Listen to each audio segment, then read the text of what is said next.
आप बार बार हिंदू राष्ट्र की बात करते हैं। ये सवाल हमारे जहन में आता है कि हिंदू राष्ट्र आप शुरुआत से, जब आप आध्यात्म से जुड़े, तब शुरुआत से आपके मन में था हिंदू राष्ट्र हमारे बनाना? जीवन में प्रारंभ हिंदू राष्ट्र हमारे जीवन में प्रारंभ से। ऐसा नहीं कि इतने सारे भक्त जुड़े, अनुयायी जुड़े, आपको अपनी ताकत लगी और आपने सोचा कि अब हिंदू राष्ट्र की मांग करते हैं। नहीं, धर्म सर्वोपरि लगता धर्म है। बाकी है ही नहीं, बाकी तो पंथ है। धर्म तो सिर्फ सनातन है। बाप बाप होता है, बेटा बेटा होता है। तो आप ये कह रहे हैं कि सभी धर्मों का बाप है हिंदू धर्म? बिल्कुल बेझिझक सनातन धर्म सबका आदि अनादि से है, उसी से सब प्रकट हुए, तो निश्चित रूप से वो सबका फायदा। और यही सोच मुस्लिम, ईसाई, सिख, जैन, वो अपने अपने धर्म के लोग अपने अपनी सोच रखते हैं ऐसी ही।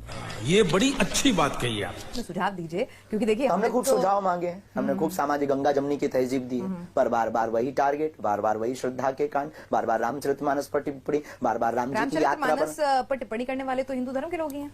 बार बार राम जी की यात्रा पर टिप्पणी करने वाले तो हिंदू धर्म के लोग ही हैं। दोस्तों, शुरू का ये वीडियो देखकर आप समझ गए होंगे ये वीडियो कितना धमाकेदार होगा और किस पे होने वाला है। और ये वाला वीडियो अभी मैं आपको पूरा दिखाने जा रहा हूँ, इसलिए ये वीडियो बीच में छोड़कर मत जाना। दोस्तों, मैं बात करूंगा आज धीरेन्द्र शास्त्री की, और आप सब जानते होंगे कि वो किस तरह के बाबा हैं। आज धीरेन्द्र शास्त्री ने एक पत्रकार को इंटरव्यू दिया था, जिसमें पत्रकार ने बाबा से ऐसे सवाल किए जिसका जवाब बाबा नहीं दे पाए, और सवाल सुनकर पत्रकार से ये कहने लगे, हिंदुस्तान हिंदू राष्ट्र है, अगर इसमें किसी को कोई परेशानी है तो वो यहाँ से चला जाए और यहाँ पर सिर्फ और सिर्फ हिंदुओं का राज रहेगा। लेकिन ये सुनकर पत्रकार ने बाबा को अच्छे से धो डाला। अब मैं आपको ये मज़ेदार वाला वीडियो पूरा आगे दिखाने जा रहा हूँ, मगर दोस्तों ये वीडियो दिखाने से पहले मेरी आपसे गुजारिश है, आज का मेरा ये वीडियो पूरा एंड तक जरूर देखना, और अगर आप मेरे चैनल पर नए आए हो चैनल को जरूर सब्सक्राइब करना, साथ में इस वीडियो को ज़्यादा से ज़्यादा लोगों में शेयर जरूर करना। चलिए दोस्तों, पहले आप ये वीडियो देखिए, फिर आकर मैं आपसे बात करता हूँ।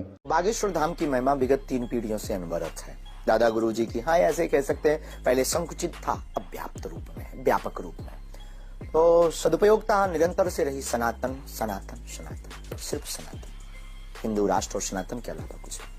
आप बार बार हिंदू राष्ट्र की बात करते हैं। ये सवाल हमारे जहन में आता है कि हिंदू राष्ट्र आप शुरुआत से, जब आप आध्यात्म से जुड़े, तब शुरुआत से आपके मन में था हिंदू राष्ट्र बनाना? हमारे जीवन में प्रारंभ हिंदू राष्ट्र हमारे जीवन में प्रारंभ से ही। ऐसा नहीं कि इतने सारे भक्त जुड़े, अनुयायी जुड़े, आपको अपनी ताकत लगी और आपने सोचा कि अब हिंदू राष्ट्र की मांग करते हैं। नहीं, ये फंस गया सीएम। हम समय के हिसाब से बदलने वालों में से नहीं है, और समय परिस्थिति के हिसाब से बैक होने वालों में से नहीं। हमारे जीवन के प्रत्येक सिद्धांत अटल रहे हैं और प्रारंभ से रहे हैं। हमेशा हमने सनातन की बात की, हमेशा हमने हिंदुत्व की बात की और हिंदू राष्ट्र की। आपका एक बयान हाल में काफी चर्चा में रहा। आपने अपने दिव्य दरबार के बाद मीडिया से मुखातिब होते हुए बयान दिया था कि तुम मेरा साथ दो, मैं तुम्हें हिंदू राष्ट्र दूंगा। तो आपकी नजर में, पंडित धीरेन्द्र कृष्ण शास्त्री की नजर में, हिंदू राष्ट्र की परिभाषा क्या है? क्या है हिंदू राष्ट्र? Good question, you are a good question. क्या है हिंदू राष्ट्र? हिंदू राष्ट्र का मतलब सामाजिक समरसता, हिंदुओं में एकता। ये जो जातिवाद के नाम पर बार बार भारत में, हिंदू इस देश में, भारत हिंदुस्तान में विचित्र स्थितियां बनती हैं, दंगे होते हैं, फसाद होते हैं, राजनीतिक रोटियां सेकी जाती हैं, बार बार कभी किसी को टारगेट, कभी किसी को टारगेट बनाया जाता है। हमारी दृष्टि में हिंदू राष्ट्र सामाजिक समरसता का राष्ट्र, जिसमें सभी पंथों को आजादी, जिसमें राम भविष्य में रामचरितमानस पर कोई उंगली ना उठाए, रामचरितमानस की चौपाइयों पर कोई उंगली ना उठाए। हमारे इस देश की धड़कन भगवान राम, इनका अस्तित्व कोई ना मांगे। हमारा यह ध्येय है हिंदू। यानी मतलब हिंदुस्तान में रहना है तो राम राम ही कहना होगा और हिंदू धर्म को सर्वोपरि मानना होगा। बिल्कुल सर्वोपरि मानना है ही, सर्वोपरि मानना क्या, सर्वोपरि आज भी है, कल भी था और रहेगा। नहीं, मुझे मेरा धर्म सर्वोपरि लग सकता है, ठीक है, मैं तो सनातनी हूँ, लेकिन हो सकता है हर एक को अपना धर्म सर्वोपरि लगे। धर्म बाकी, ये बड़ी अच्छी बात कही आप। यही नहीं, बाकी तो पंथ है। धर्म तो सिर्फ सनातन है। बाप बाप होता है, बेटा बेटा होता है। तो आप ये कह रहे हैं कि सभी धर्मों का बाप है हिंदू धर्म? बिल्कुल बेझिझक सनातन धर्म सबका आदि अनादि से है, उसी से सब प्रकट हुए, तो निश्चित रूप से वो सबका फायदा। और यही सोच मुस्लिम, ईसाई, सिख, जैन, वो अपने अपने धर्म के लोग अपने अपनी सोच रखते हैं ऐसी ही। सही पकड़े हैं। बाकी धर्मों से हमारी कोई बुराई नहीं है, अपने धर्म के प्रति कट्टर, वो धर्म नहीं पंथ है, पहली बात। अच्छा, आप ये कह रहे हैं। अच्छा, तो आपका ये कहना है कि हिंदू राष्ट्र का मतलब क्या होगा, क्या बदल जाएगा हिंदुस्तान में? क्योंकि आप कह रहे हैं सामाजिक सामरसता आए। हिंदू राष्ट्र का मतलब भारत में सामाजिक समरसता हो। वो तो अभी भी हमारा संविधान कहता है कि भाई सबको बराबरी का हक है, सारी चीजें बराबर मिले। ये जातिवाद पर लड़ाई क्यों? फिर ये जातिवाद पर गालियां क्यों? फिर जातिवाद पर द्वंद्वता क्यों? फिर जातिवाद पर राजनीति क्यों?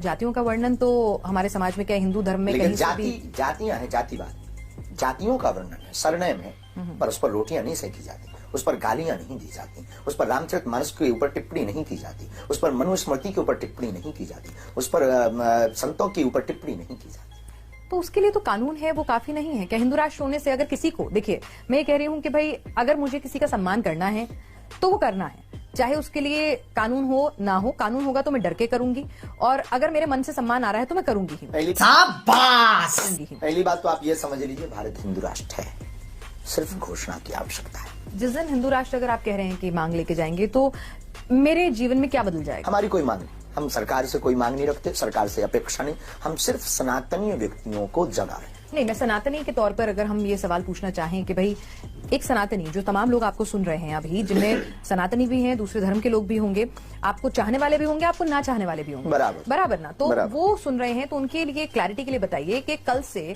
अगर हिंदू राष्ट्र घोषित हो जाता है तो कल से क्या बदल जाएगा उसके जीवन में?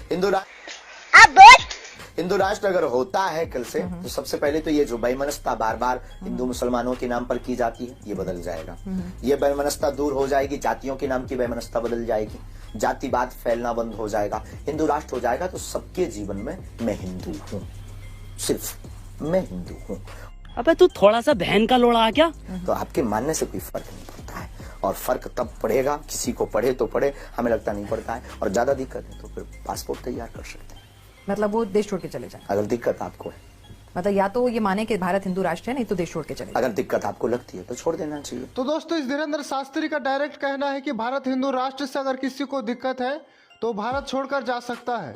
और इतना ही नहीं दोस्तों, बल्कि आगे भी इसकी भड़काऊ भाषण है, तो इस वीडियो को एंड तक जरूर देखें। देखिए, अगर आपकी टीवी का चैनल किसी को देखना पसंद नहीं तो चैनल बदल दीजिए। तो मतलब आपको आपके चैनल से किसी को प्रॉब्लम है, तो लेकिन- आपको उसको क्या कब जवाब देंगे? आपके चैनल से किसी को प्रॉब्लम है कि हमें आपका चैनल बहुत बेकार लगता, तो क्या कहोगे कि मत देखो भी? नहीं, हम ये कहेंगे कि आप बताइए, अपने सुझाव दीजिए, क्योंकि देखिए हमने खूब सुझाव मांगे हैं, हमने खूब सामाजिक गंगा जमनी की तहजीब दी है, पर बार बार वही टारगेट, बार बार वही श्रद्धा के कांड, बार बार रामचरितमानस पर टिप्पणी, बार बार राम जी की यात्रा रामचरितमानस पर टिप्पणी करने वाले तो हिंदू धर्म के लोग ही हैं। बार बार राम जी की यात्रा रामचरितमानस पर टिप्पणी करने वाले तो हिंदू धर्म के लोग ही हैं। हम किसी धर्म पर जा ही नहीं रहे, हम सिर्फ सनातन विरोधी की बात कर। ठीक है। हमारी लड़ाई मुसलमानों से या ईसाइयों से नहीं है, हमारा सबके प्रति संवेदना है। वाह क्या एक्टिंग कर रहा है। अभी जो तमाम विवाद, जो तमाम सवालात उठे, उसके बाद हमने देखा कि बागेश्वर धाम पर भक्तों की भीड़ जो है वो और ज्यादा बढ़ गई, तिगुनी चौगुनी हो गई। ऐसा तो नहीं कह सकते, जो तस्वीरें आई, जो सामने आई, पहले की तस्वीर ली नहीं गई। आप ये कह रहे हैं। चलिए हम ये कहें कि आपकी कथाओं में जुटने वाली भीड़ जो है देश भर में अगर ज्यादा से ज्यादा जुटने लग गई है, धंधा बंद करवाएगा क्या? तो उसको तो उसके लिए लेकर तो आपको कोई दिक्कत नहीं होनी चाहिए। नहीं, हमें धन्यवाद कोई देना दिक्कत नहीं है। देखिए, हमें किसी की तरक्की हो, उससे किसी को कोई दिक्कत नहीं होनी चाहिए। अगर किसी को है तो उसको हाजमा की गोली सर्वे, दो। हमने कहा ना, सर्वे भवन्तु सुखिनः सर्वे सन्तु निरामया, तो ये तो हिंदू धर्म की बात की है। मैं ये कहना चाहती हूँ कि अगर आप इतना बड़े पैमाने पर आपके भक्तों की संख्या देश में फैल रही है, तो अब आगे की योजना क्या है? बड़े बड़े आश्रम बनाना? कोई योजना नहीं, हम बहुत आश्रम बनाऊं, क्योंकि अभी आप रामदेव जी से और बालकृष्ण जी से मिले थे, तो उनका तो पूरा इसके सेटअप पहले है। भी हमारी औपचारिक भेंट, उनके प्रति सद्भावना है। योग कोई इसी बिजनेस है। टिप्स लेने नहीं गए थे? योग है, योग कोई इसी बिजनेस है। टिप्स लेने नहीं गए थे? योग। दोस्तों, देखा आपने ये वीडियो, मुझको पूरी उम्मीद है बाबा की सारी बातें आपको समझ में आ गई होंगी और आपको पता चल चुका होगा धीरेन्द्र शास्त्री नहीं चाहते यहाँ पर हिंदू मुसलमानों में भाईचारा हो। ये सिर्फ और सिर्फ हिंदू राष्ट्र बनाना चाहते हैं हिंदुस्तान को, इनका और कोई मकसद नहीं है। दोस्तों, आपकी क्या राय है इस वीडियो के बारे में मुझे कमेंट बॉक्स में आकर कमेंट कर ज़रूर बताना। दोस्तों, आज के वीडियो में बस इतना ही। मैं फिर मिलूंगा ऐसे ही दूसरी वीडियो के साथ, तब तक के लिए खुदा हाफिज़।